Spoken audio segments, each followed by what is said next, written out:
5, 4, 3, 2, 1. Dit is een app die bedoeld is om iedereen die op deze lijn zit wat achtergrondinfo te jan over wat zich eigenlijk tussen Lauwert station en Holwert afspeelt. Terwijl dat eigenlijk, als gewoon in de bus zit, helemaal net zo terug heeft. Wij kunnen met deze app meer te weten komen over de Friese geschiedenis en de verhaal. En als je een Fries bent die zelfs op deze buslijn 66 riet of de best een gast, ja, dan kist meer weten over het verhaal van Friesland en die bijzondere dingen rondom plakjes in de stad en in het platteland eromheen. Hij volgt dus via GPS waar we binnen en op dit ogenblik binnen we in het Bollenhos. En er staat precies als een soort Wikipedia wat eigenlijk het Bonifatius Hospitaal dus betekent het voor Lauwert.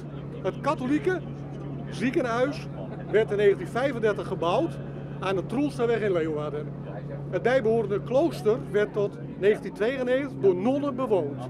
Het ziekenhuis is in 2004 gesloopt en nu is het werk overgenomen door het MCL. Wie weet dat nou als gewone reiziger op lijn 66? Ik vind het hartstikke mooi. Het is wat Hettinga ik al zei, het is een heel gebruiksvriendelijke app is het. En de kist dingen te weten komen die ik net wist. De Groene Weide, waar Alfstedenkruisjes altijd uitrekt waard. Daar wist ik net zo volle van. De bus gaat er kist erop klikken, nou ja, de kist volle meer ervan weten. Wat vind je al van de app?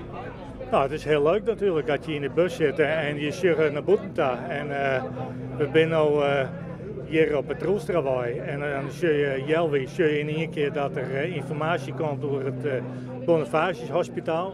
En over Sprengter, want we zijn nu hier op de hoeken van Troelstraweg en de Hazenstraatweg. En dan zien we hier op het hoekje, de boete dus uw mem staan.